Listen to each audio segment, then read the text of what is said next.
Welcome back to Podcast Royal listeners. So I got to see you, Jessica, this past weekend, and it was lovely. It was so good to have a meal with you. I had missed you so much. I know it was so much fun.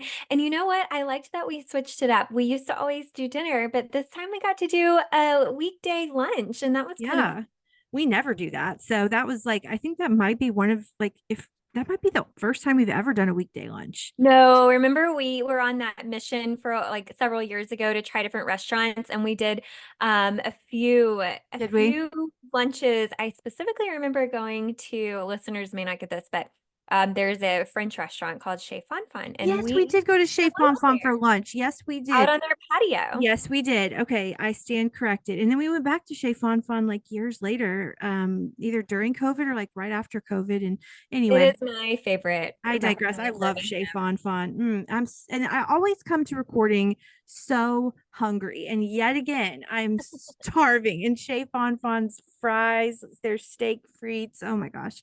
Yeah, Anyway, we better listeners, we if better change you the subject, or I'm gonna have a stomach growling all episode long. But you are right. We have well, done a few lunches, but mostly dinners. And listeners, if you make it to Birmingham, try Chez Fun Fun. It's worth it. absolutely is Frank Stitt, and it's just delicious. And now I really, so obviously I was just in Birmingham this past weekend. That's where I saw you, and we were there for a wedding. And I could have eaten my way through town, and I kind of did, but I didn't make it to Chez Fon Fon. So next time. Next time. Okay. Well, as we kick off episode 140, I have a trivia question for you to start the Okay. episode. So, yesterday, so as ever, I feel like we don't have to say this at this point, but for new listeners, we always record the podcast on Tuesday night. So, yesterday, May 6th was Met Monday. It was the Met Gala, and the first Monday in May. And so I have a trivia question for you, and listeners, you too. Do you know that there have only been two, which this is shocking, two members of the British royal family to ever attend the Met? So I'm going to ask you, who are those women? I guess I gave that away. They're women. And what years did they attend? So I actually do know who they are, only because I've been looking at so much Met Gala fashion, past and present, over this week. And so I've seen some photos of royals attending the event, but I can't tell you the year. So why don't you tell me and the listeners? Okay, well, Princess Diana, as ubiquitous as she was in culture and fashion, only attended one Met. Can you believe that? I mean, I guess the Met in the 90s wasn't quite what it is today. For example, it was held in December back in Mhm. 1996 when she attended, but Princess Diana attended one and only one Met. 1996, she was wearing John Galliano for Dior.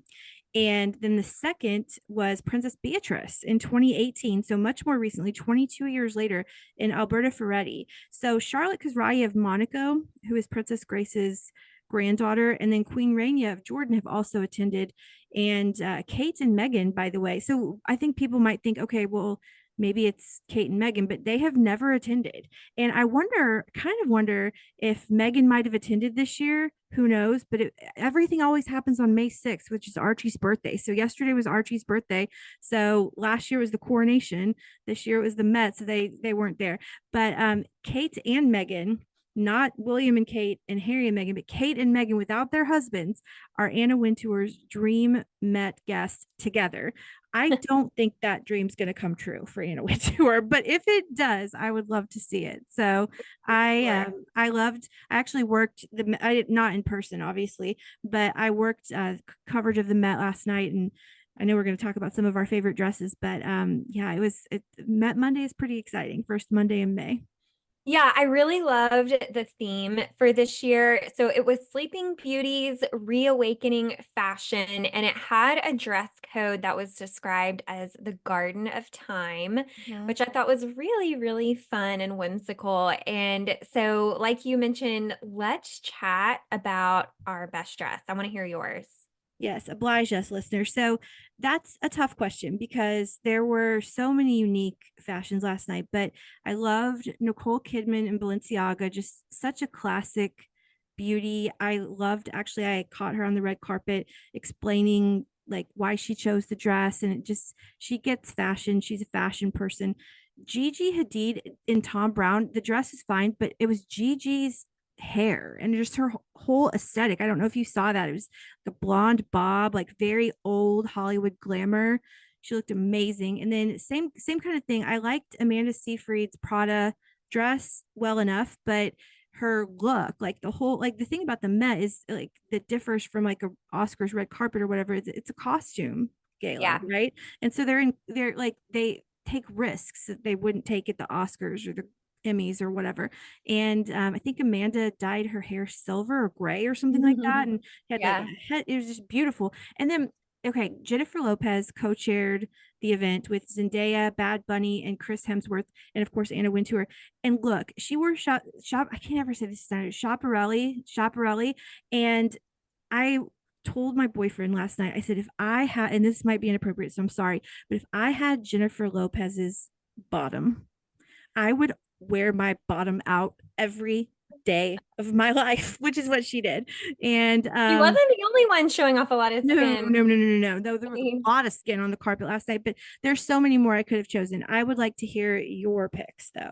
Yeah, well, I also love the costume factor of this event. This is probably my favorite kind of red carpet dress up event that we see.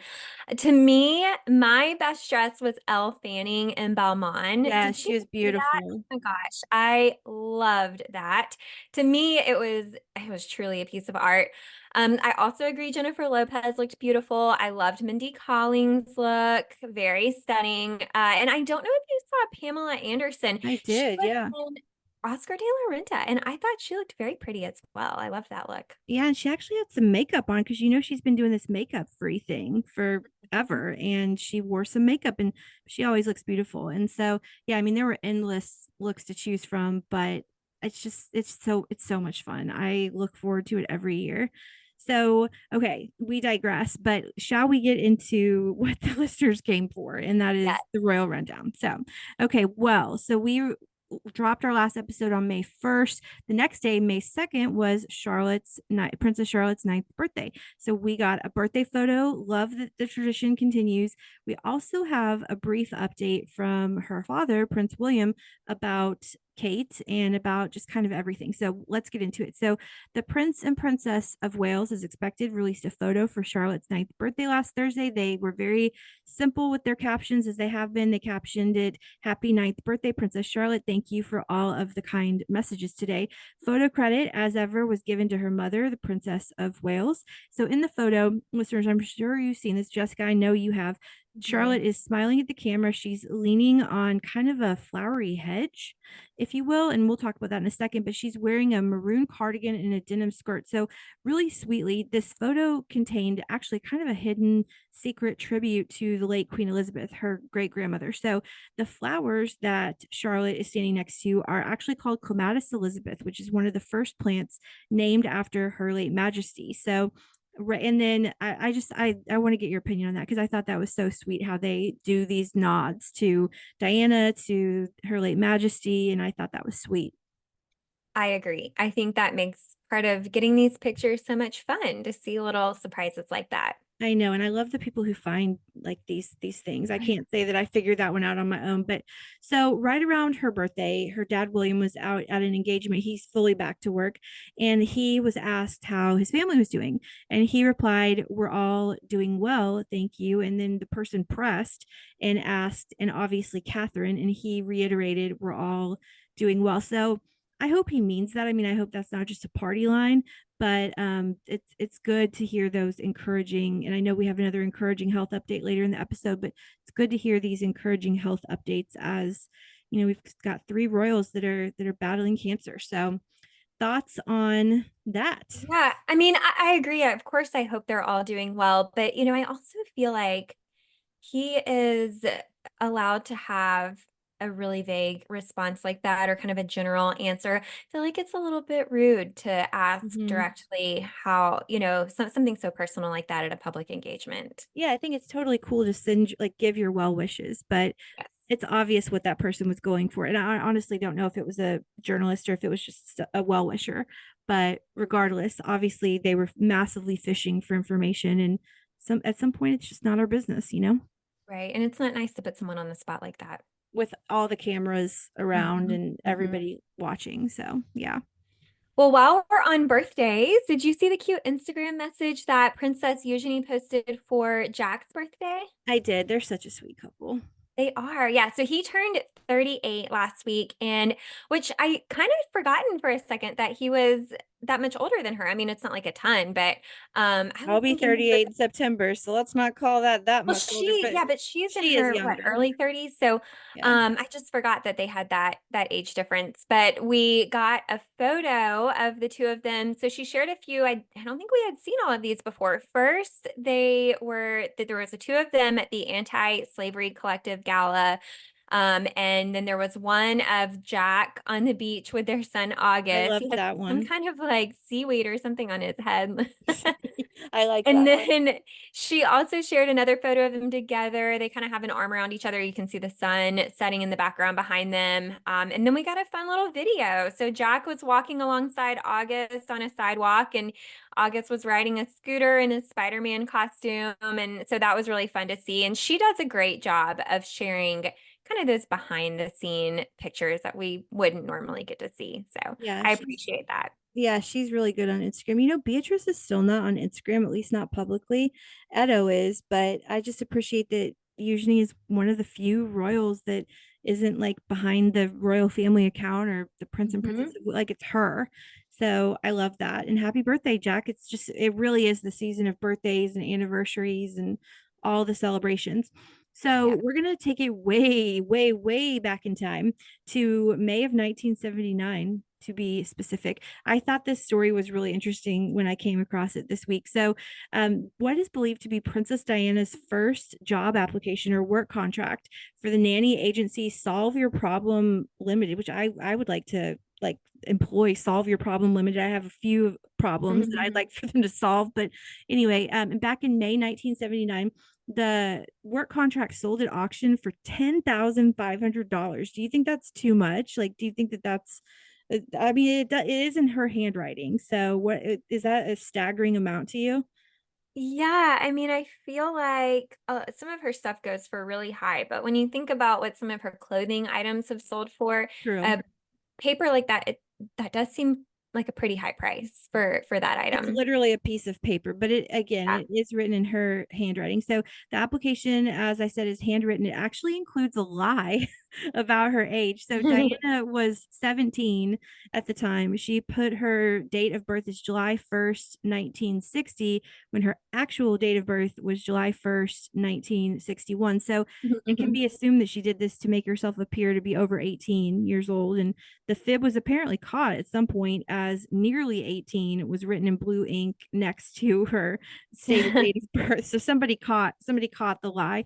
But the application also included her address at the time, her phone number, her religion, her desired start date, and she wrote soon as possible for that. Her skills listed included cook basic, which girl same, like I got you. Housework, animals, and ballet dancer. So that's interesting.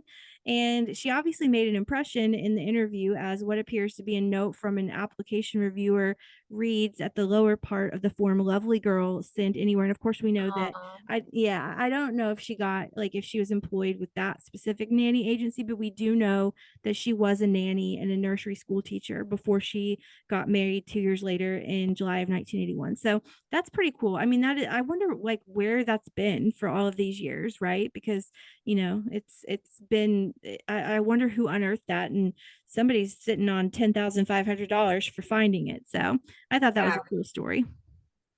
very cool. Well, let's talk a little bit about the Invictus Games. So, obviously, we'll talk about this in a second. Harry has touched down in the UK. I don't know if he must have gotten in today at some point Tuesday, because yesterday, as I said, was Archie's birthday. And he missed, I know Harry missed at least a large chunk of it last year because of the coronation. But we know that the Invictus Games will return to a country that it has been before in 2027. Interestingly, it's kind of a battle between Harry's past and Harry's present. So it's either going to be the UK, where of course Prince Harry is from, we don't have to tell you that, or the US, where he now lives. So the two cities that are the finalists to host the 2027 games are Birmingham, which the England version, not the Alabama version, sadly, and Washington, D.C. So both countries have hosted the games before. The UK hosted the very first Invictus Games in 2014 in London, and the US hosted the next iteration of the games in 2016 when they were in Orlando, which is like 2 hours from where I live now. And I would be there with bells on if I were here in 2016, but I wasn't. So the process to find the 2027 host city actually started back in 2023, and the final decision from the Invictus Games Board of Trustees is expected to be made by the end of July. So speaking of Harry, we've said this, Archie's 5th birthday was yesterday. The family celebrated privately, and Harry headed off to the UK for the Invictus Games 10-year celebration, which is tomorrow, May 8th. And then Harry and Meghan are off to Nigeria from there. And then their anniversary is in about 10 days. So May is a busy month for them. And also, I want to point out briefly that yesterday, Monday, May 6th, was the 1-year anniversary of the coronation, which how did that happen? I know. Wow. Unbelievable. But I want to talk about this really, really briefly. And that is, we found out today, Tuesday, that obviously Harry's in the UK. He undertook some engagements ahead of tomorrow's service of Thanksgiving, which is going to mark the 10-year anniversary of the Invictus Games. And Harry will give a reading at that at St. Paul's Cathedral. I think we said that in a previous episode. But everyone was wondering, kind of the big buzz was if Harry was going to get to see his father, King Charles, while he was in the UK. But that unfortunately does not appear to be happening, and this is official, so it's not just sources or whatever. A spokesperson for Harry said, in response to the many inquiries and continued speculation on whether or not the Duke will meet with his father while in the UK this week, it unfortunately will not be possible due to His Majesty's full program. The Duke, of course, is understanding of his father's diary of commitments and various other priorities and hopes to see him soon. So we know that Charles went back to work public facing duties last week, and he has his Wednesday meeting with Prime Minister Sunak. Every Wednesday there's a garden party tomorrow, and then I don't know when Harry's leaving for Nigeria, but it seems to be a pretty quick trip, so it doesn't appear that they were able to make that happen, which I think that's disappointing. So I'm wondering if you have any thoughts on this other than it being obviously disappointing that they're not going to get to connect. Yeah, well, I think if you had asked me to predict if they would have time to see each other last week, I would have said, yes, I expect them to probably find a few minutes in their schedules to get together.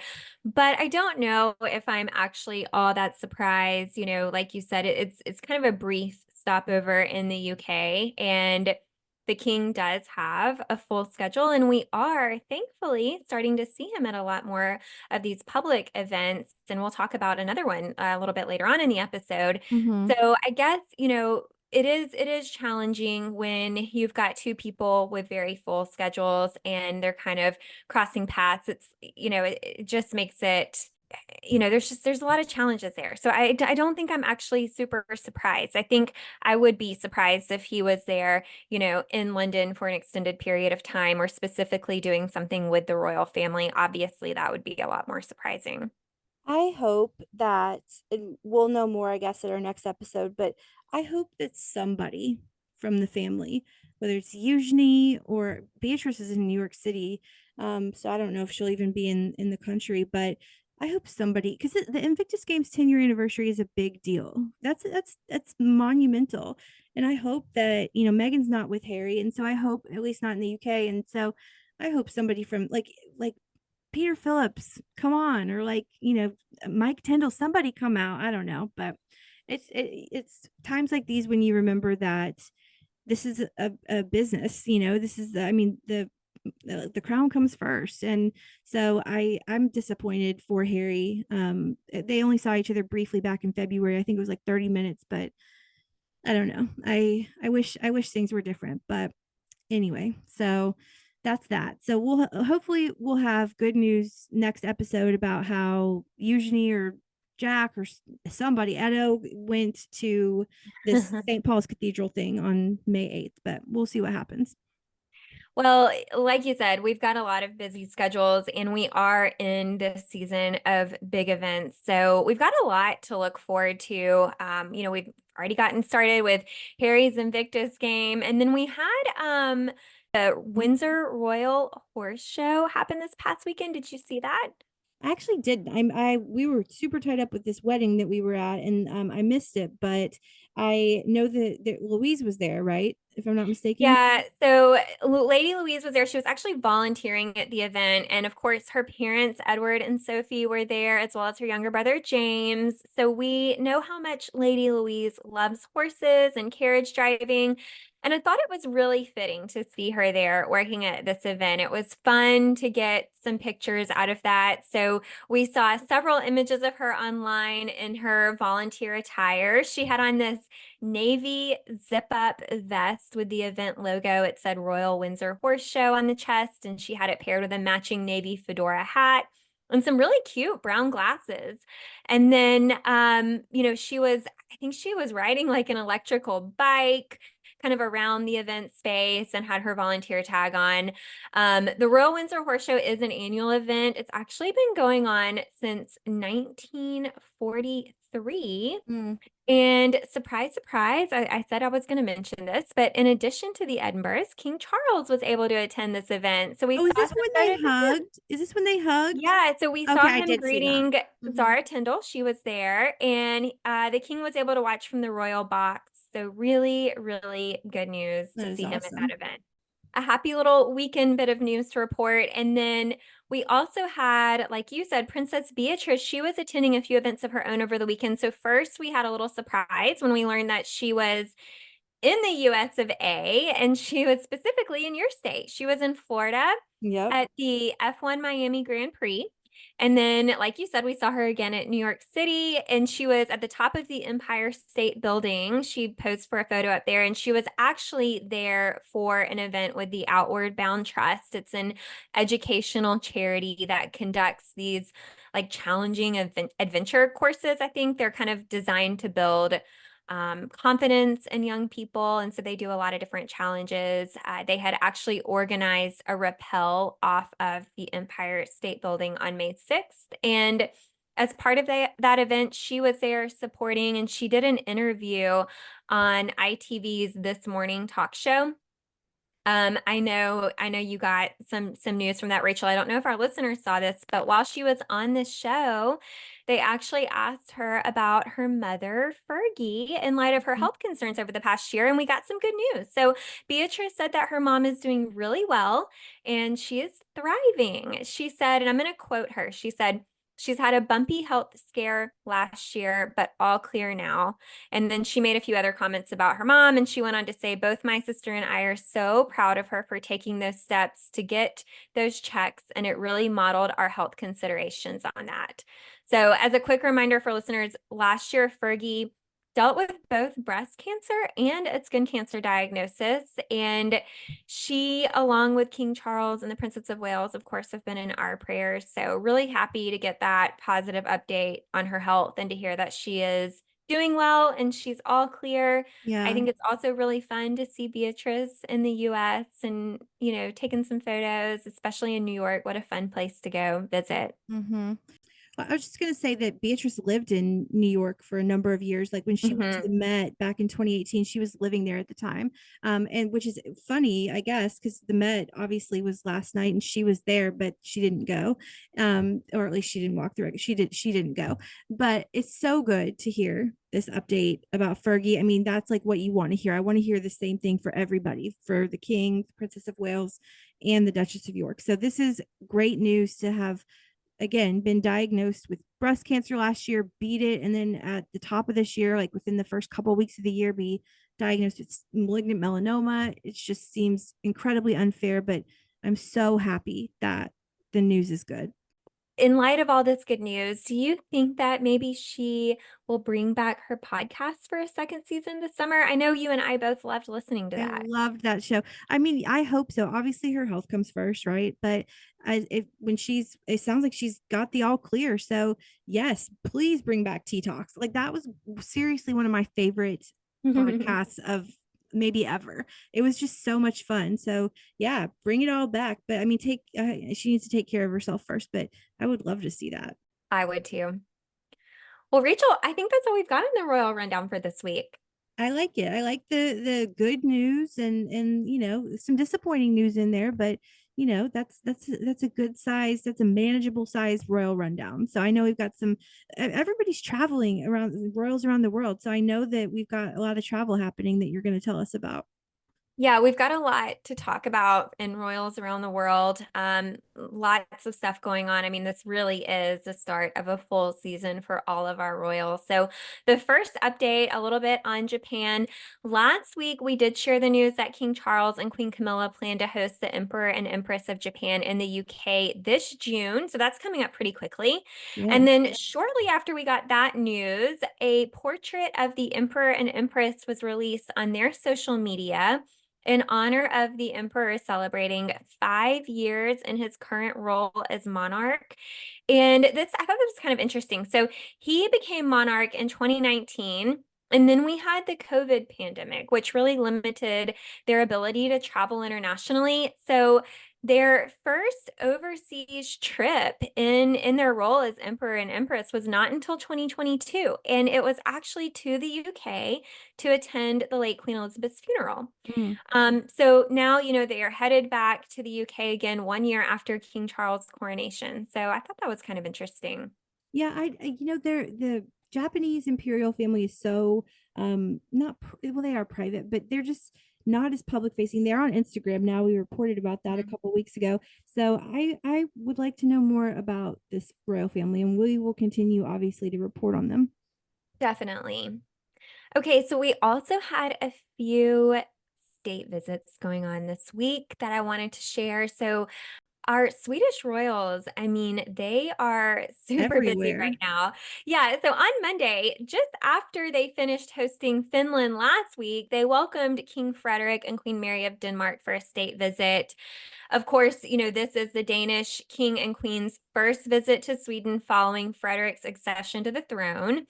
And they arrived in Stockholm on Monday and they were welcomed by the Swedish royal family. They had lunch, they had a boat ride, they did a group photo. We actually got two group pictures so far from this event. One was upon their arrival at the Royal Palace, and then they had another more formal one at the state banquet later that evening, which I did share on our Instagram account if our listeners are following us out there. But something I thought was really interesting to mention here, before Frederik was king, both Mary and Victoria were crown princesses of their respective countries.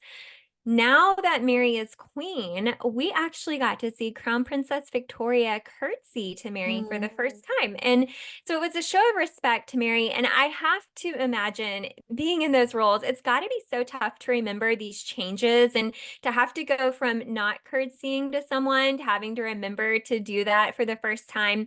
Especially, in front of cameras at these big events, it just seems like a lot of pressure to remember that all eyes are on you and you've got to do this. Don't you think so? Oh yeah, especially since they've known each other. I mean, Mary and Frederick have been married for 20 years, and so they've Yeah. been interacting in one way for 2 decades, and now everything's changed. But I did see that, and I thought that was really interesting. We also got, like I said, some photos from this event. It's specifically the state banquet is what I want to talk about. And like I said, they're super busy right now. I feel like the palace staff is just working overtime, planning these back-to-back formal events. This dinner was as stunningly beautiful as it was for the Finland visit. Again, with the gilded walls, the full place settings, crystal chandeliers, pink floral arrangements down the center of the long tables. So a few of the menu items that were included this go around, you can tell me if this sounds good, Rachel.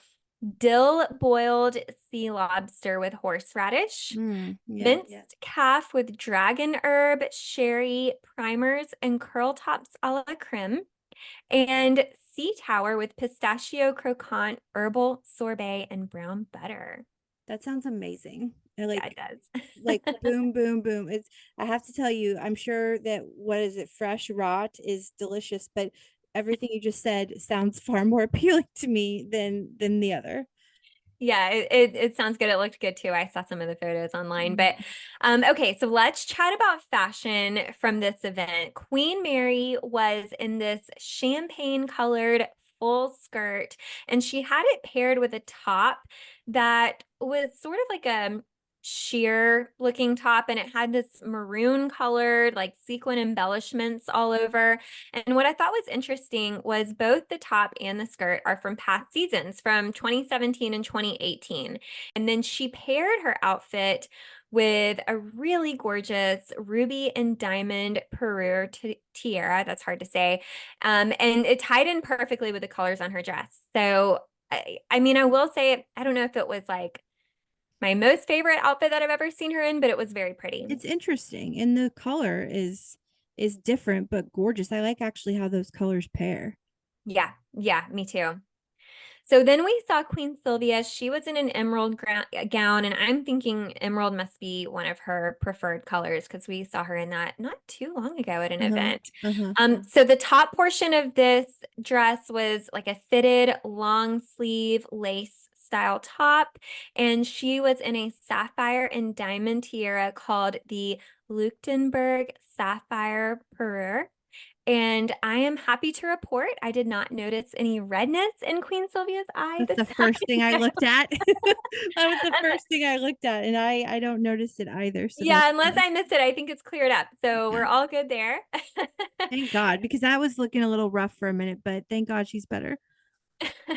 Okay, so then we had Crown Princess Victoria and Princess Sophia, and they were styling something that I'm really into right now. We've talked a lot about it on the podcast.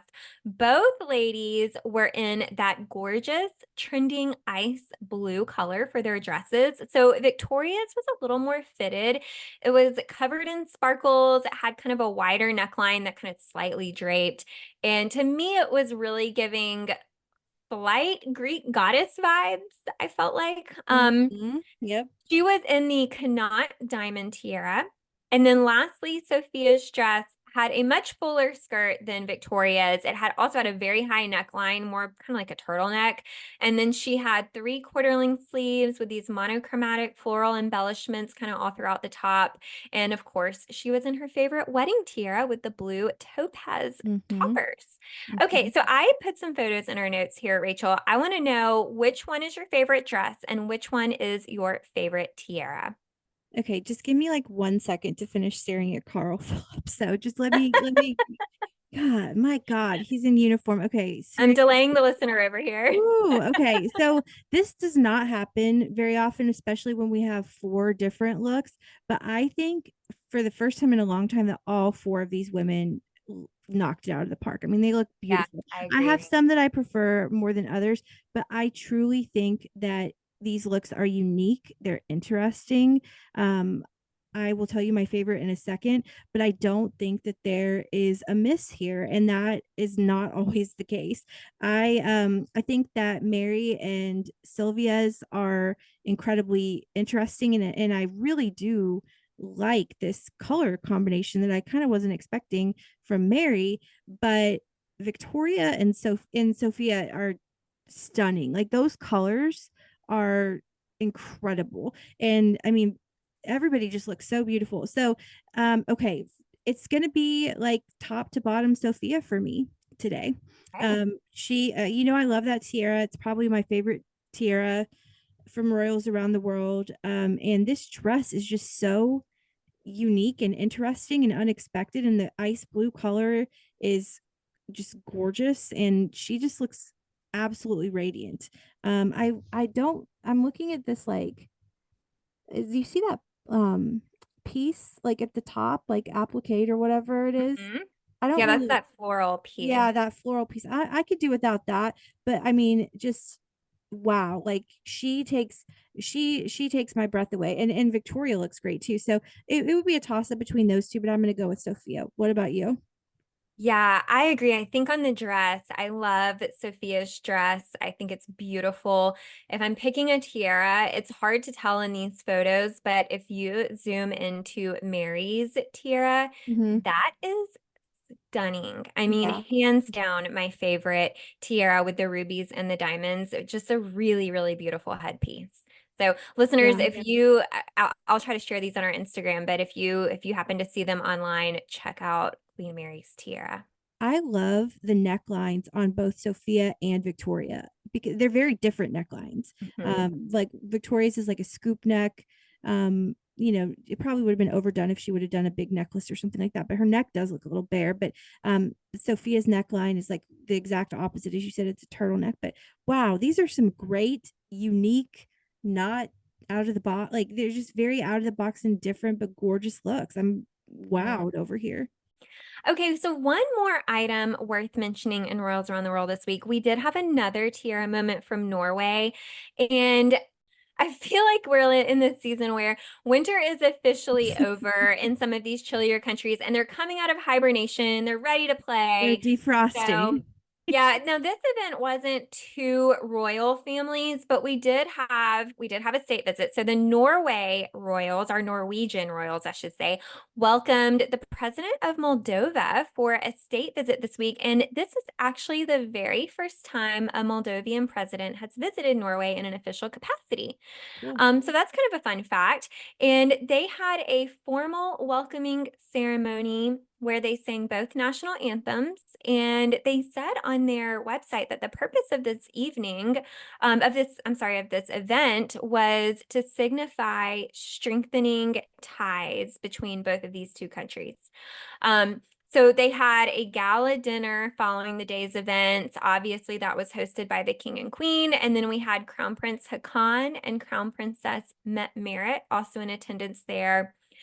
I feel like we don't really get all of the nitty-gritty details from Norway that we get from Sweden when it comes to these big fancy dinners. I don't know. If you go really digging online, there might be some more photos out there, but they're not as easy to find as Sweden's. And that is one thing that I really love about Swedish royal events is they're pretty open in sharing like their menu items with the Mm. public and, pictures of the banquet hall. The Belgian royals are kind of good about that too. And it's just so much fun to follow along with that content. Oh yeah, I'm obsessed with this. I mean, the Swedish royals have been that staff is exhausted. Like they're like Yeah. fall down exhausted from all these galas and events and stuff. Okay, so let's talk a little bit about the fashion at this event. Crown Princess Mette was in a pink floral dress by Carolina Herrera, which interestingly enough is surprise, surprise, from 2018. It's from an older collection. It's very similar, I thought, to how Queen Mary of Denmark also wore things from 2017 and 2018 on the same evening for her formal event. So kind of cool there. Met Merritt was in the amethyst tiara that she had paired with that pink dress. And Rachel, I don't know if you're ready for this, but Queen Sonia was in none other than an ice blue dress for this Man, event. that's the So trend. That's the trend. I I love think that that's color. I think it's where it is this season. And if any of our listeners, if you've got an upcoming event and you're trying to decide what to wear, I would suggest looking for something in ice blue if you want to be in royal trends. So her dress was a full skirt, and then she had this kind of shawl style overlay piece on the top. She had it paired with a multi-strand pearl necklace and a diamond tiara topped with pearls. I do also want to mention a little bit of good news here. So King Harold was in attendance for this event. Really happy to see he's doing Oh, well. He was good. able to participate in the state visit and the gala dinner. So, and I did put a picture here of in our notes, Rachel, of the dresses and tiaras here. I don't know if you have any thoughts. Love the ice blue. I love Carolina Herrera, but this dress is not really doing it for me. I want to hear your thoughts, but maybe it's the sleeves. I'm not sure. I I just you know what? Mhm. It's not hitting for me. I love Wes Gordon. I love Carolina Herrera, but this maybe it's just because they were following the fashion hits from Sweden and Denmark. But what do you think of this? It's just not really doing it for me. Yeah, so what I will say about this dress is this pink color is incredibly flattering on Met Merritt. I It think is. it It's a good color for her. brings out color in her face and rosiness in her cheeks. And I think it's definitely fitting for her. I think what you're missing on this dress is it is significantly less formal feeling Yeah. than our other royal dresses. To me, it feels more like a lightweight, kind of a summer maxi dress Yes. style. Yeah. It's like You a know, and garden party dress, not a banquet dress. right. Yeah. And so I think that's what's off about this dress. I would agree. And I'm kind of surprised. I feel like our Norwegian royals, some of them tend to go for this more kind of bohemian style, I which think Matt Merritt is more bohemian, which is fine. That's her aesthetic. But and again, like it just surprises me because I love Caroline Herrera. But anyway, well, the bohemian style is a little bit unexpected to me. But I would agree. Yeah, I would say for a state banquet like this, I would look maybe for something that feels a little bit heavier and more formal. I think the Queen's outfit, the formality of what she's wearing doesn't necessarily match Crown Princess agreed. Meghan. So I think And that's like where we're missing. Hakan is in like full uniform. Maybe I'm just floraled out after the Met last night where like everyone was in florals. But no, I mean Matt Merritt looks beautiful, but this just isn't my personal favorite dress. Yeah. Yeah, but it's so much fun to follow these events. Like I said, we've got more coming up. I believe on our calendar, our Danish royals will actually be in Norway next week. So they're going from Jeez, Sweden to wow. Norway. So we've just got a bunch of stuff to follow along and a lot going on with our British royals as well that I'm really excited about. Yes, and you do have a housekeeping announcement for next week, right? Yeah, so this wraps up our episode. We have finished chatting about all of our Royals Around the World updates. Next week we will not have an episode. I've got some other things scheduled next week, so we won't have time to record. But otherwise we'll be back following that. Yeah, and So we'll see all the tiara moments and fashion moments and trying to think about what we'll have a Nigeria visit to report on. So we'll have plenty to say in 2 weeks' time. for sure. Well, please come hang out with us on Instagram. We are at Podcast Royal if you don't already follow us out there. You can also contact us if you have questions or comments or anything you want us to chat about. You can send us an email at hellopodcastroyal@gmail.com. Please also go follow the show. If you listen to us on Apple Podcasts, just click that little follow button and get our episodes automatically downloaded for you every week. And thanks again for joining us on another episode of Podcast Royal. Bye. Bye.